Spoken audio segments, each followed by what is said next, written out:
Hi everybody and welcome to my Unruly Housewife channel. Today I am going to show you how to make one of these, a retro cane spiral cane. A cane.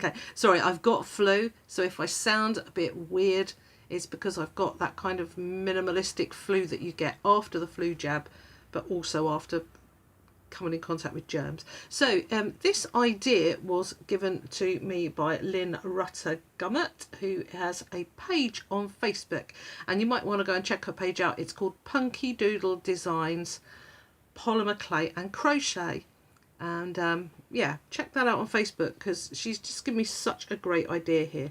Now I think we're all used to the idea of making retro canes these days. If you don't, you know, check it out. I've got a tutorial somewhere on here actually of how to do it. Where you make these little elements by extruding them and then put them together like in a, I don't know, a square or an oblong or something. And so she's taken that and she has made this with it. So these are all the bits and pieces from me fiddling around with it, and I'm going to show you, we're going to make one in a moment, which I hope it works. I really do feel so disgusting. Now this could be used obviously to make bracelets or necklaces, pendant earrings, something like that, or you could reduce it down to a small cane like this and apply it to something like a pen. And oh my goodness, I appear to have done that. Now it was pretty rushed, it's pretty distorted because it's just for a bit of fun. It was for me, I'm not selling it, but as you can see, look at that, it's so cute. It made a really cute pen. And I have a spiral pen tutorial on here, but this is using these retro spirals. So let's crack on. Is the clay. Now I prepared this yesterday, so it's all a little bit stiffer than I'd like it to be. But after preparing it I was so exhausted I couldn't even film. So here we are, here's the stuff, and just make sure, hope you're not getting too much reflection off that light. Before I start fiddling with it, I've cleaned my hands and everything, but I'm going to just roll this piece of sort of, well, it was used to be white, this piece of scrap between my hands, just to get all the dust off and stuff like that. And I'll just show you how I extruded those elements, just in case you don't know. You can see these are all here ready to be put into a spiral. And the way I made those was I'd got some colours. The main colour I want down the sides I will put a couple of at the front of my thing, my sausage, and then I build up the colours that I want in my cane like that. I can do them randomly, or you could actually perhaps do a rainbow spaced out with little black and white discs, or you can do all kinds of things. I'm doing mine pretty randomly like this. And these have been cut out, I should say, with this, they are, the sheet that I cut them out from was rolled out at #1 on the pasta machine, my pasta machine, which is an Atlas 150, and #1 is kind of the second biggest size, but it's thickest size, but it's actually quite similar to the 0, so it's almost the thickest. And just before I put those in there, actually I will try to mould them together a little bit, give them a roll, that's better.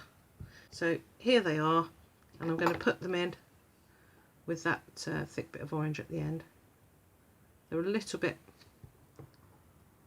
thinner than that wants to be, so I'm just going to squish them down, make them thicker, make them a bit fatter, that's better.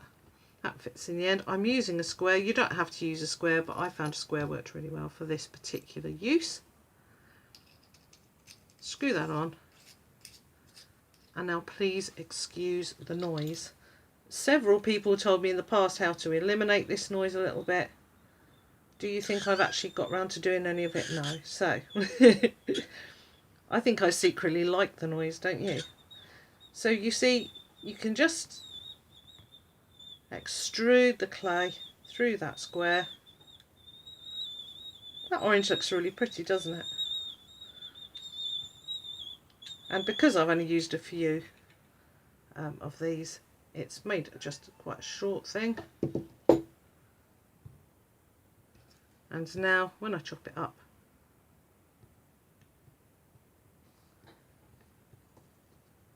chop it in a couple of places. That orange needs to come off the end because it'll just be blank inside. You can see that, just do a few. You can see that you get these different elements, and then that's what you can put together to use in your spiral. Okay, so we've done that. I could have kept that bit and added it to what I'm doing, but I've already got 12 and I don't want to do 13. It's like really unlucky. So these are the ones that I'm going to use. I'm going to lay these next to one another in a line. I've measured them all out and chopped it up into 2.5 inch long pieces. Okay, so now that these are relatively straight and pushed together like that, I'll just lift those up to show you. or not. Now that these are all pushed together, I'm just going to give them a little roll with my rolling pin just to sort of meld them all into one.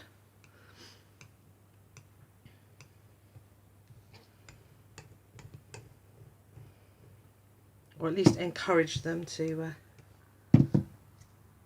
lay together.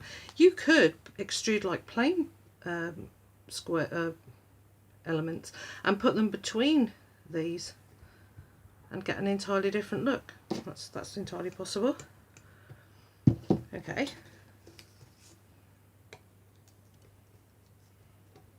So here they are. Been sitting on this tile all the time. There you go. And if you look at that, we've got some nice diverse patterns for our spiral, and of course as we take slices of the cane they're all going to look slightly different, but they are all together. And what I'm going to do is just flatten this end down a little bit, sort of pinch it a little bit, because I'm thinking I want to get a slightly sharper look in the middle than I had on the other cane. So I'm just going to push that down as I go along, flip it over if I can. They're sort of hanging together. That's the idea really, it's just for them to hang together. And I'm just going to push down there a little bit too. Okay, and I'm going to put that on there and give myself a little bit to play with at each end, because that's going to be necessary later. So let's get these onto this white. Not very central, but there. And I've got that little slightly flattened end there, slightly pointed actually. And here they are on here, and I'm going to give them another roll, and let's hope they stick to the white better than they stuck to each other. Nudge them in. And now we come to this end, and I haven't left for myself much to play with there, seriously. Okay, and I'm going to cut this at a very slight angle.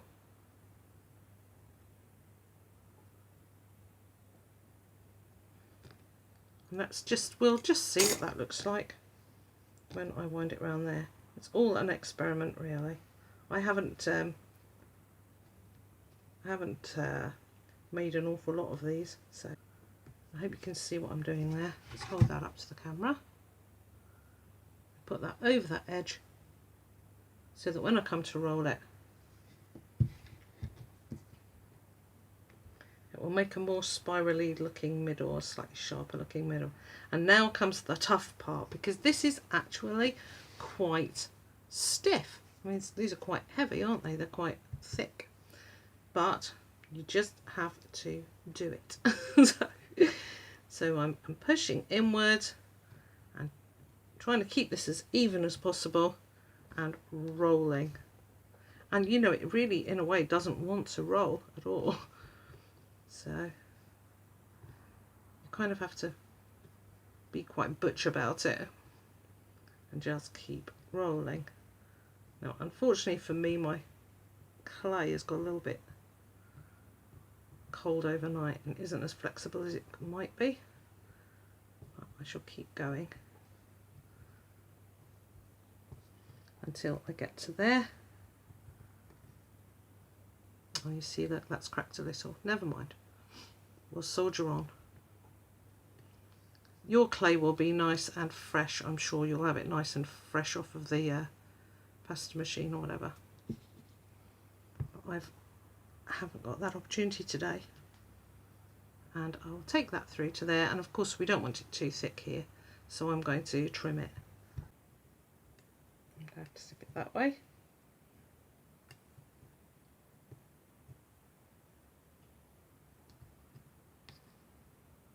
Sorry, I'm putting my hands all over what I'm doing, but as you can see I'm having a tiny struggle here because of this splitting. But it doesn't have to be the end of the world now. It's possible that if I was doing this I would undo it all and start again, but I don't think it's necessary for me to do that. Okay, so here's my cane. It's twisted up pretty nicely, and I'm now going to consolidate it a little bit with my hands. Ends aren't particularly tight, but I think the middle will be. Here's my acrylic block, and I'm going to give that a little rub with the little roll with the scrap clay. Let's take any dust off, because I find acrylic blocks really keep dust, and I'm just going to give this a roll with it just to help smooth all the bits in.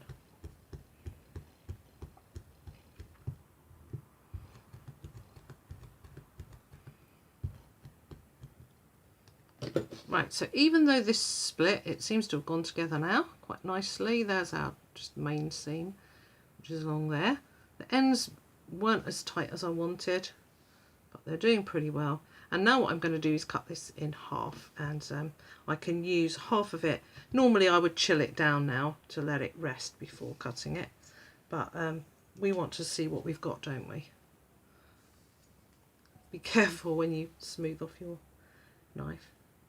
And let's see if it's worked. I saw some blue on my knife there, I hope it didn't come off. And look at that, that's, yeah, the blue did come off, look. Oh my goodness. Okay, and look, we've made a really nice cane. And there, not in the middle, we haven't.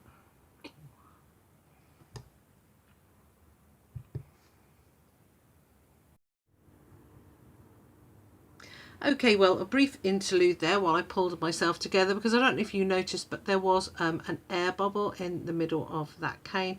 It didn't really put together very well. Like I said, the clay wasn't really flexible enough, and I think probably that sharp middle didn't work particularly well. But if you look now, I've reduced the cane and it seems to have come up very nicely, and it was just one of those things. And the sun's gone in too. I'm having to play around with my lighting. It's just not my day. But if you look, by reducing the cane from the middle and pushing towards the outside, I've managed to get rid of the problems and give myself a fairly creditable cane, and I think that's fine. It's not as tight as I might have wanted it to be, but I mean certainly by the time it's got small, there's not a problem with it. So there you go. My advice perhaps then, if you make that cane, is stick to the format where you have a slightly blunter end, or pay attention very closely to when you're rolling it, and don't do it when you've got flow. Is probably the answer. But I don't want to remake the whole video because I love these colours, and I think it still made something really pretty and something that can be used. So that's a good idea for using your retro elements to make a spiral cane, and I hope you enjoyed it. Now, as a little bit of bonus footage, those who stay to the end, I want to show you this, and it is extraordinary, isn't it? It's a retro cane with striped elements in it, and I'm really surprised how well it works. And I've kind of put a slice of it through the pasta machine to sort of make it bigger so you can see. And look, isn't that great? I'm really excited about this idea. I need to work on it more because the background is kind of messy. All I did was I made a stack of black and white sheets of polymer clay and then sliced through them so that I had stripy bits like that. And then using my cutter, I cut out some of these and I cut out some red, and I made the pattern in the extruder, 2 slices of red, 1 of black and white, 2 slices of red, 1 of black and white, and so forth. And then I extruded it and it came out like that. like this. So it's an idea that needs work. It's an idea you might want to fool around with, and maybe you could go on Facebook and show me on Unruly Housewife what became of your experiments or your experiments with this. I hope you enjoyed this. I'm sorry that I was ill. But yeah, let me know any comments or questions down below. Subscribe to my channel because you know what, I don't always have flu. And thank you so much for watching. I'm so grateful. I love you all. Bye bye.